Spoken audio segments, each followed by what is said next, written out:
अस्सलाम वालेकुम जी, welcome back my YouTube channel. I hope आप सब ठीक होंगे। तो आज हमारी सीएसएस की क्लास नंबर 10 है। तो इस क्लास नंबर 10 के जो सा आज हमारा टॉपिक है ये है जी सीएसएस अलाइन। सीएसएस अलाइन क्या चीज़ होती है?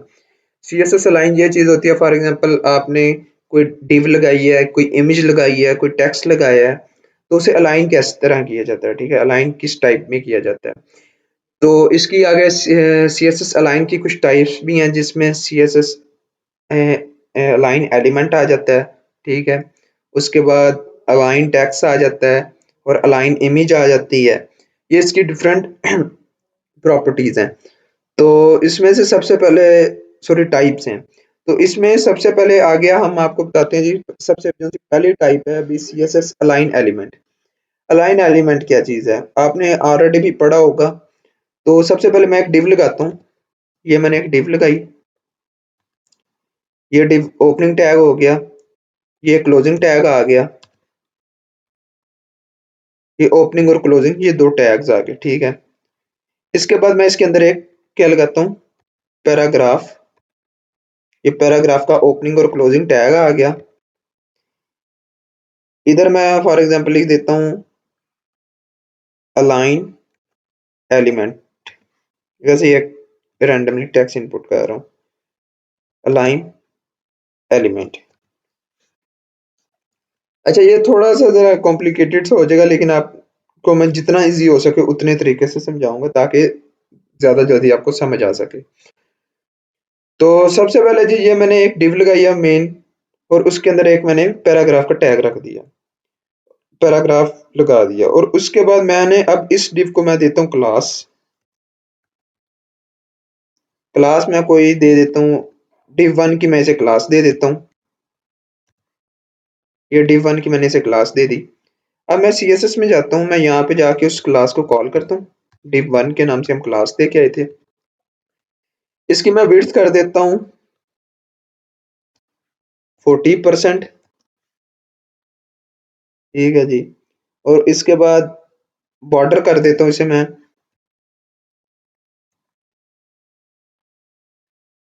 4 पिक्सल,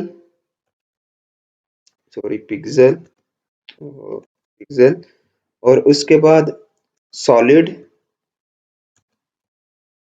और उसके बाद ब्लू कलर दिया, और इसे सेमीकोलन लगा क्लोज किया, और अब मैं इसे रन करता हूँ इस फाइल को। ये इस तरह मेरे पास एक एलिमेंट आ गया डिव का, और उसमें ये लिखा हुआ है अलाइन एलिमेंट, ठीक है? अब ये एक सिंपल सी डिव आ गई। अब मैं चाह रहा हूँ ये डिव को मैं सेंटर में लेके आऊं या लेफ्ट साइड पे लेके जाऊं। तो ये थोड़ा सा इसे मैं लेफ्ट से स्पेस इसके अंदर पैदा करूं। तो उसके बाद अगर टॉप से मुझे स्पेस चाहिए तो उसमें क्या होगा? तो ये जितनी चीजें हैं जो सी एक एलिमेंट को मूव करवाने के लिए यूज होती हैं, इसे हम क्या बोलते हैं, सीएसएस अलाइन एलिमेंट। तो इसमें सबसे पहले मैं जी करता हूँ,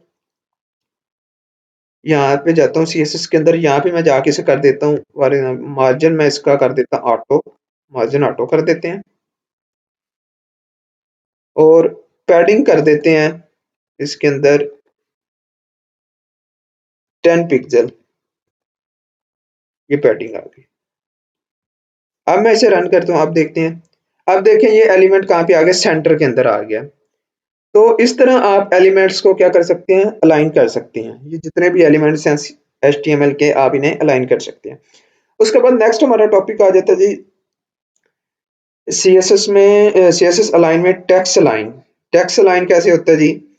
उसके लिए भी फॉर एग्जांपल ये अब हमारा टेक्स्ट है, अब हमें ये टेक्स्ट किधर चाहिए, सेंटर के अंदर चाहिए। तो उसके लिए हम क्या करेंगे, कोई मुश्किल नहीं है, आपने सिंपल इधर जाना है। मैं इसे रिमूव करता हूँ, ठीक है? अगर आप चाहते हैं इसे लगा रहने तो लगा रहने दें, कोई मसला नहीं। इसी के अंदर कर देते हैं, जरा खूबसूरत व्यू आएगा। तो यहाँ पे मैं लिख देता हूँ टेक्स्ट अलाइन कॉलम, और उसके बाद मैं यहाँ पे लिख देता हूँ सेंटर। अब ये मैंने टेक्स्ट लाइन लिखा और उसके आगे मैंने लिख दिया सेंटर, उसकी वैल्यू दे दी सेंटर। अब मैं इसे रन करता हूँ। अब ये देखिए, ये जो सी मेरी ये टेक्स्ट था, ये क्या हुआ जी, सेंटर के अंदर आ गया। पहले हमने किसे किया, हमने एलिमेंट को क्या किया, अलाइन किया, और उसके बाद हमने क्या किया, टेक्स्ट को अलाइन किया। दो चीजें अभी तक हमने अलाइन कर चुके हैं, एक एलिमेंट और एक टेक्स्ट। अब तीसरी चीज आ जाती है जी इमेज। हमने इमेज को फॉर एग्जांपल अलाइन करना है, तो उसके लिए हम क्या करेंगे। तो सबसे पहले जी इसी तरह एक मैं इमेज लगाता हूँ।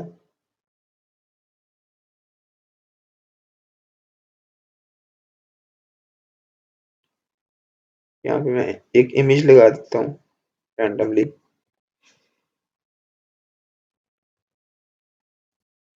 सोर्स टैग आ गया डबल कोटेशन के अंदर, image dot one dot JPG के नाम से इमेज है। इमेज नेट से डाउनलोड कर लेते हैं या लैपटॉप से ले लेंगे अंदर गैलरी से। तो इसके बाद आगे सीएसएस के अंदर जाता हूँ।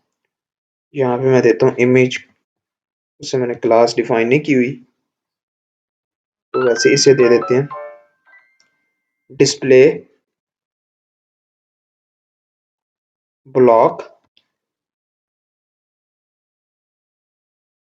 डिस्प्ले ब्लॉक कर देते हैं, और उसके बाद मार्जिन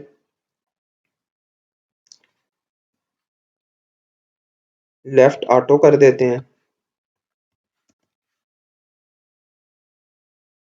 पैडिंग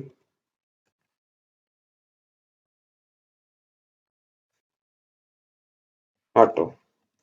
अच्छा, एक आपको बात बतानी है, मैं सोच रहा हूँ ताकि हमारा सीएसएस का जो सा ये प्ले लिस्ट है ये कंप्लीट होने वाली है, तो इसके बाद मैं सीएसएस और एचटीएमएल से कुछ ऐसी रैंडम चीज़ें बना के दिखाऊं जिससे आपके अंदर एक आइडियाज़ पैदा हो, हम किस तरह सीएसएस और एचटीएमएल को यूज़ करके क्या क्या चीज़ें बना सकते हैं। फॉर एग्जांपल मैं आपको कोई टेम्पलेट्स बना के दिखाऊंगा, कुछ बटन्स बना के, कोई नेविगेशंस बार बना के दिखाऊंगा।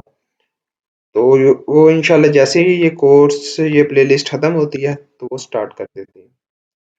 अच्छा जी, ये एक मैंने लिखा जिसका डिस्प्ले इमेज का मैंने ब्लॉक किया, इसका मार्जिन और पैडिंग लेफ्ट राइट 0 कर दी, ठीक है। अब मैं कोई इमेज उठा लेता हूँ यहाँ से, डाउनलोड्स में आई थिंक कोई ना कोई पड़ी होगी, ये इमेज पड़ी है, इसे मैंने यहाँ से कट किया और यहाँ पे जाके मैंने इसे पेस्ट किया, और उसके बाद यहाँ पे मैंने 1 रख दिया, ठीक है जी। अब मैं इस फाइल को रन करता हूँ। आई थिंक इसे हमने हाइट विड्थ नहीं दी। अच्छा जी, अब ये इमेज आ गई है, ठीक है। अब हमने क्या करना है, अब हमने इसे क्या करना है, हाइट विड्थ देनी है, ठीक है। तो हाइट विड्थ देने के लिए अगर आप यहाँ पे चाहते हैं तो यहीं पे इसे हम विड्थ दे देते हैं, विड्थ हम इसकी कर देते हैं 40%। अब मैं इसे रन करता हूँ क्योंकि आगे विड्थ काफी ज्यादा होती है। ये देखें, अब ये इमेज क्या हो गया, अलाइन हो गया। अगर आप इमेज का फॉर एग्जांपल लेफ्ट मूव कर देते हैं, फिर हम देखते हैं फिर क्या आता है। सॉरी, पैडिंग लेफ्ट मूव कर देते हैं, अब चेक करते हैं। अभी भी यहीं पे है, लेकिन अब मार्जिन रिमूव करके देखते हैं।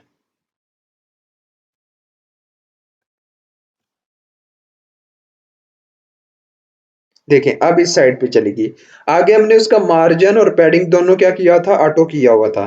मार्जिन लेफ्ट ऑटो किया हुआ था और पैडिंग लेफ्ट ऑटो किया हुआ था। दोनों चीजें हमने क्या की थी, ऑटो की हुई थी, इस वजह से वो लेफ्ट साइड पे जा रही थी।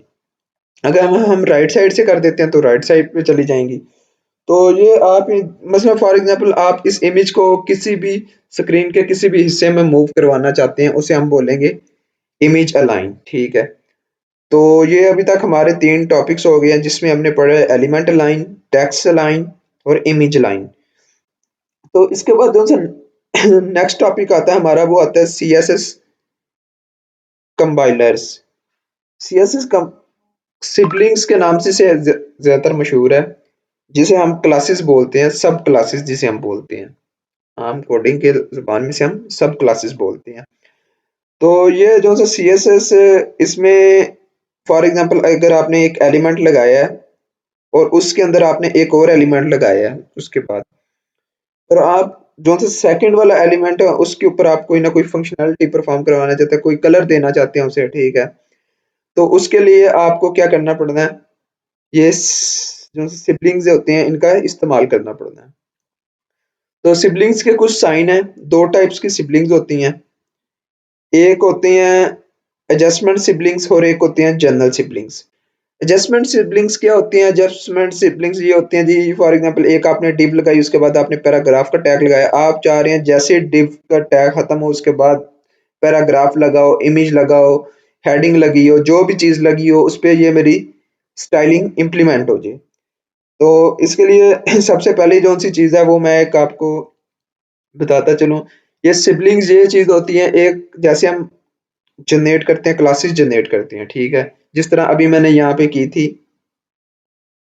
div 1 की क्लास जनरेट, अगर इसके सब मैं क्लास जनरेट करता हूँ उसे हम सिबलिंग्स बोलते हैं, ठीक है।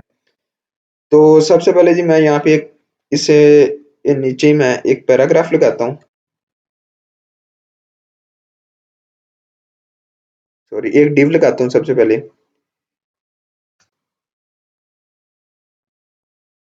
एक डिव लगाई,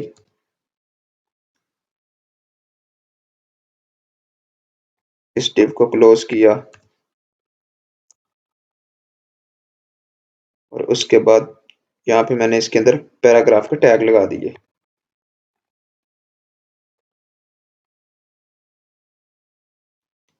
यहाँ पे मैं लिख देता हूँ पैराग्राफ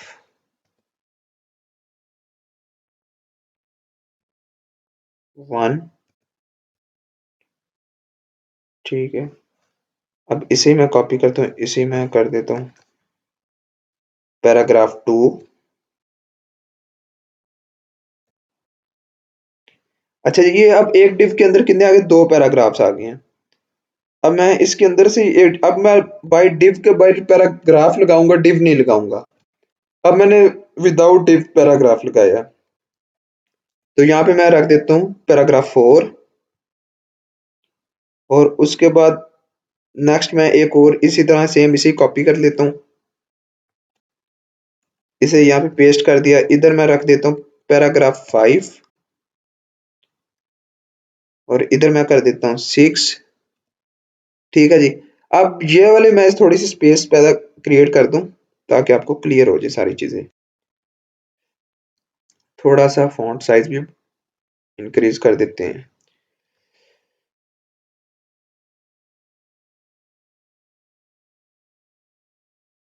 अच्छा जी, अब सबसे पहले मैंने एक पैराग्राफ डिव लगाई है, उसके अंदर मैंने पैराग्राफ लगाए हैं दो, और उसके बाद मैंने एक सिंपल पैराग्राफ लगाया और उसके बाद मैंने डिव लगाई है और उसके अंदर मैंने दो पैराग्राफ्स लगाए हैं। तो अब मैं तीसरा एक और सिंपल यहाँ पे नीचे पैराग्राफ लगाता हूँ। फॉर एग्जांपल नीचे मैं दो और पैराग्राफ लगा देता हूँ। पैराग्राफ ही पैराग्राफ्स हो ही जा रहे हैं। आई थिंक 8 पैराग्राफ बहुत है। तो ये मैंने 8 पैराग्राफ लगाए हैं। अब मैंने क्या किया, दो पैराग्राफ मैंने डिव के अंदर लगाए हैं, फिर एक मैंने पैराग्राफ विदाउट डिव लगाया, फिर मैंने दो डिव के अंदर लगाए और फिर मैंने दो डिव के अंदर लगाए और फिर दो मैंने विदाउट डिव लगाए हैं। अब मैं क्या चाह रहा हूँ, मैं चाह रहा हूँ जी जोन से जैसे ये डिव खत्म हो रही है ना, क्लोज हो रही है, उसके बाद क्या हो, ये जो सा पैराग्राफ नंबर 4 है ना, इसे कलर हो जाए। और उसके बाद मैं चाह रहा हूँ जिस तरह जहां जहां ये सेम चीज आ रही है ना, जैसे डिव खत्म हो रही है उसके बाद पैराग्राफ आ रहा है, तो मैं चाह रहा हूँ उस पैराग्राफ को कलर हो जाए। तो उसके लिए मैं क्या यूज करूंगा, एडजस्टमेंट सिबलिंग सेक्टर, इसे हम बोलते हैं एडजस्टमेंट सिबलिंग सेक्टर। तो इसके लिए सबसे पहले मैं सीएसएस में जाता हूँ, ठीक है। यहाँ पे जाके मैं सिंपल डिव लगाता हूँ क्योंकि मैंने इसे क्लास वगैरह डिफाइन नहीं की हुई।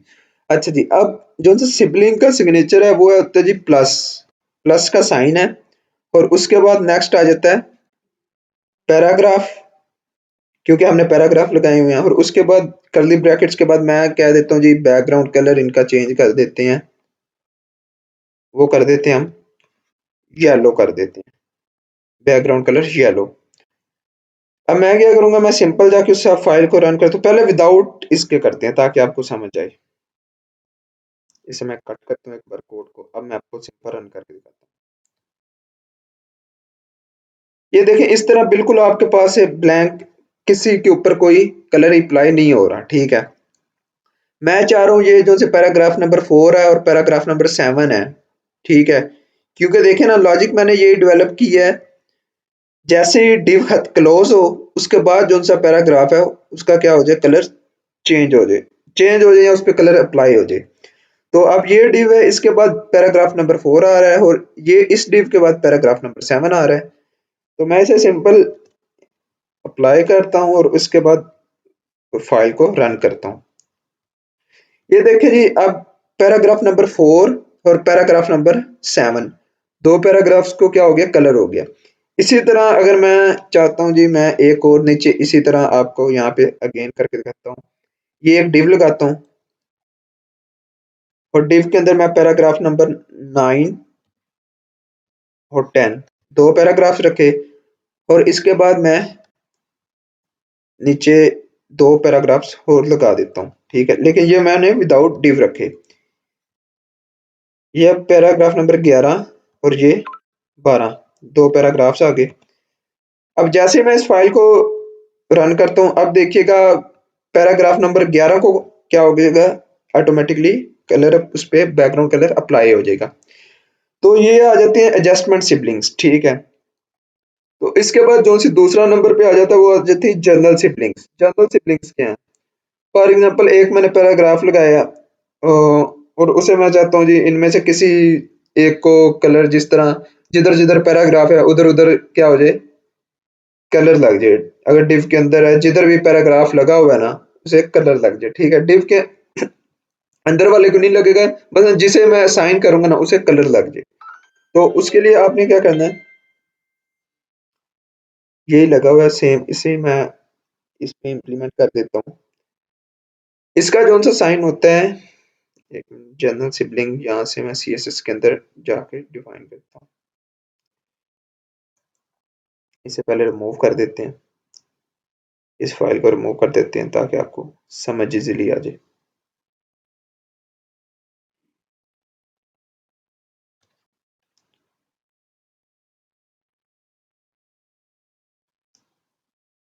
ये आ गया और इसके बाद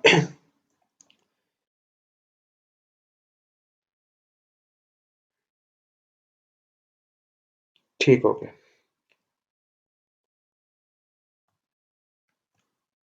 एक इसके ऊपर कर देते हैं इसे पैराग्राफ नंबर 0 का दे देते हैं, ठीक है। अब ये मैंने पैराग्राफ्स लगाए हैं। अब मैंने लगाया जी पैराग्राफ नंबर 0 एक हो गया और div के अंदर मैंने कितने लगा दिए, दो पैराग्राफ्स। और उसके बाद div के बाद कौन सा आ गया, पैराग्राफ नंबर 3। मैं चाह रहा हूँ जोन से विदाउट div पैराग्राफ्स लगे हुए हैं ना उन पे कलर अप्लाई हो और बाकी किसी पे कलर अप्लाई ना हो। तो उसके लिए मैं सिंपल क्या करूंगा, यहाँ पे आऊंगा, यहाँ पे आने के बाद ये जहाँ पे मैंने प्लस का साइन डाला था यहाँ पे मैं ये वाला साइन डालता हूँ, ठीक है। और इसे अब मैं सेव करके रन करता हूँ, ठीक है। ये जो से है इस साइन को हम बोलते हैं जनरल सिबलिंग, ठीक है। जो सा पहले मैंने लगाया था उसे हम एडजस्टमेंट सिबलिंग बोलते हैं और इसे अब हम बोलते हैं जनरल सिबलिंग। तो इसका मतलब ऑल एलिमेंट, जितने भी एलिमेंट्स लगे हुए हैं ना, फॉर एग्जांपल अब जितने भी इधर ये डिव्स लगी हैं, इसके बाद जहां जहां पैराग्राफ लगा हुआ है ना उस पे क्या हो जाए, कलर अप्लाई हो जाए। तो इसे मैं फाइल को रन करता हूँ सेव करके।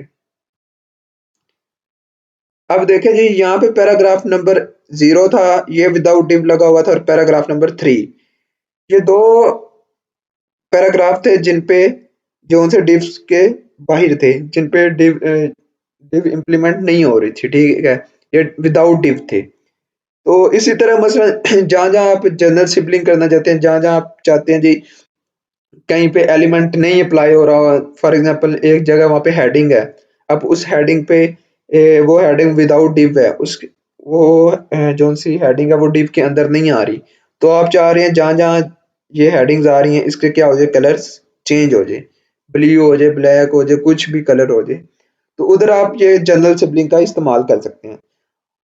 और दूसरे नंबर पे अगर आपने एडजस्टमेंट पे चाह रहे हैं भी, आप स्पेसिफाइड करना चाह रहे हैं ये जो पैराग्राफ्स लगे हुए हैं सिर्फ इन्हें नहीं कलर आए, तो उसके लिए आप क्या करते हैं, उसके लिए आप एडजस्टमेंट सिबलिंग का यूज करते हैं भाई, जहाँ पे एलिमेंट यूज हुआ हुआ है डिव का, इसके बाद कोई या इमेज यूज हुई है तो इसके बाद जो सा पैराग्राफ आ रहा है उसे कलर हो जाए, तो आप ये अप्लाई कर सकते हैं। तो सबसे पहले जी आज हमने दो हमारे मेन टॉपिक्स थे, जिसमें सबसे पहला जो सा टॉपिक्स था वो आता था CSS अलाइन का। तो जो सा CSS का अलाइन का था, इसमें हमने पढ़ा था जी element align, text align, image align, और जो सा दूसरे नंबर पे हमारा आ गया जी, वो आ गया जी CSS में सिबलिंग्स। ठीक है, जिसे हम बोलते हैं जी एडजस्टमेंट सिबलिंग, और दूसरे नंबर पे आ जाती है जनरल सिबलिंग और एडजस्टमेंट सिबलिंग, जनरल सिबलिंग। इन्हें हम ये भी बोल सकते हैं चाइल्ड सेक्टर। ठीक है, फॉर एग्जांपल एक मेन क्लास है और उसके आगे सब क्लासेस हैं। तो उम्मीद है आज के आपको लेक्चर की समझ आ गई होगी। अगर किसी चीज़ की नहीं समझ आई तो आप नीचे कमेंट में पूछ सकते हैं। Thank you so much. अल्लाह हाफिज़।